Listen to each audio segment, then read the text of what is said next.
all that we have invented, the symbols in a church, the rituals, they're all put there by thought. Thought has invented these things. Invented the Savior, invented the temples in India and the contents of the temples. Thought has invented all these things called sacred. You can't deny that. So thought in itself is not sacred. And when thought invents God, God is not sacred. So, what is sacred?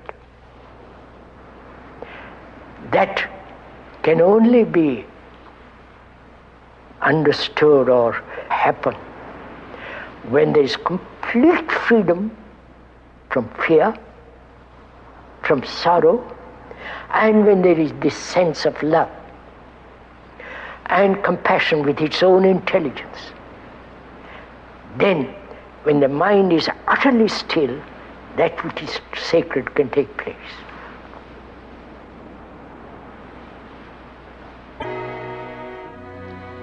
All religions have always said there is only our path, our Savior,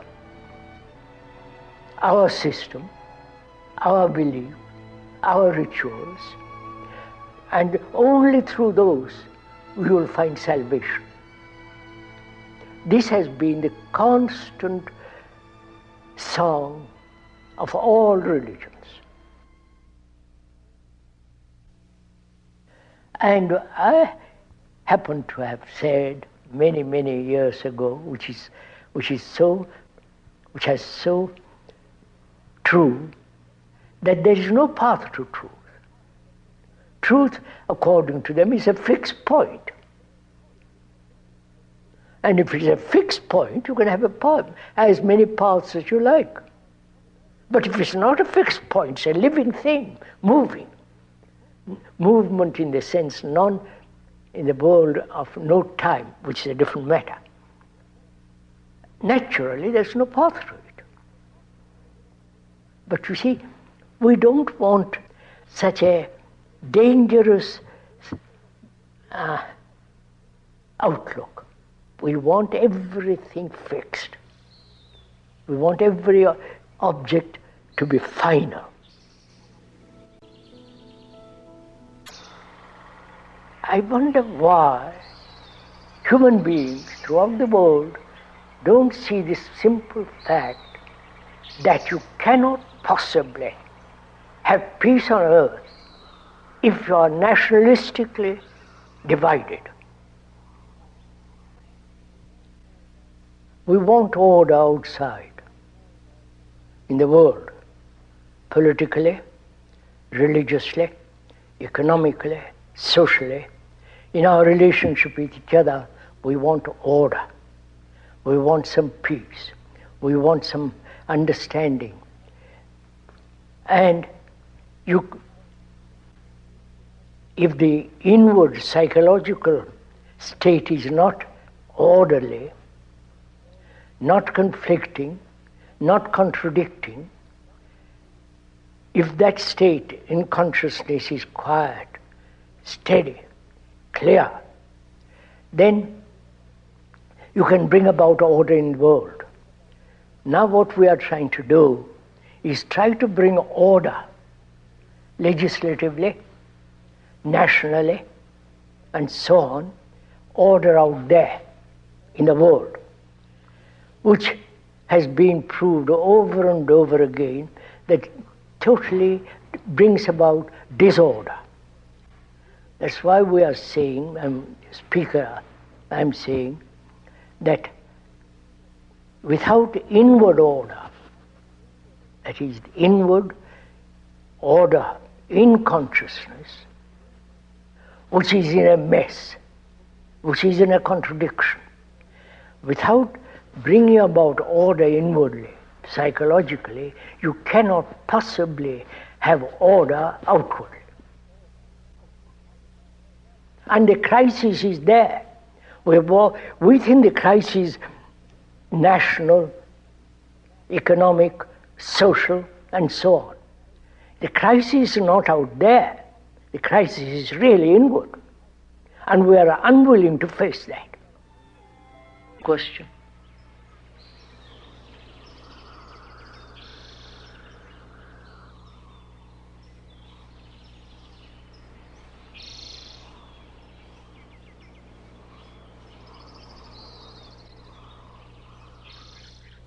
Who is there to tell you what to do? See, when we are children, the parents tell you what to do. That same mentality is cultivated right through life. In school, you are told what to do. In college, you are told what to do. In university, right through life, somebody tells you, this is right, this is wrong, this should be done, that should not be done. Which means what? There is no self-investigation. There is no saying, I am really the rest of mankind, but you are. Because every human being right through the world goes through a great deal of suffering, great deal of pain, great deal of anxiety, uncertain, confused, insecure, like you, like the rest of the world. We don't accept that. We think my suffering is totally separate from other people's suffering. And so, we have this mentality that I must have somebody to tell me what to do. Right from the Pope down to the poor parish priest. Psychologically, why should I accept what somebody else says? When I realize that I am the rest of mankind, mankind is me. The me is the history of mankind, the book of mankind. If I know how to read it, I don't depend on anybody. So, can I, without distortion, without prejudice, without choice, be aware of the content of this book, which is me? To read it very carefully, never distorting it, requires a great deal of attention, great deal of energy, intensity, immediacy. And we are not willing to do all that because we think that's too tiresome. Tell me quickly what to do and I will do it, or I may not do it. Generally, I may not do it. And I personally think that this psychological guidance by another, whether it is the religious guidance or the the guidance of the psychologists, is totally wrong as far as because then you're making humanity into children who have to be guided, told, encouraged. We are grown-up human beings after 5 or 10 million years. Through negation of what is not, the positive exists. That is, love is not desire. Love is not pleasure. Love is not a remembrance. It is as strong as death, as vital as life. And you see, love can only exist when there is no suffering. Suffering is personal. Suffering is also global. Man has suffered endlessly. And he tries to combine that suffering with what he calls love. And so there's always this contradiction, this duality Whereas if you deny all that is that which is not love, then the other thing has its immense beauty, great strength and vitality of its own. You've heard all this, you as a human being. Why don't you change? What prevents you? If each one of us asks that question, not verbally or merely intellectually as an entertainment, but ask that question most seriously and deeply, what's your answer? What's your answer to this problem that human beings have lived this way for millennia upon millennia? Why haven't they changed?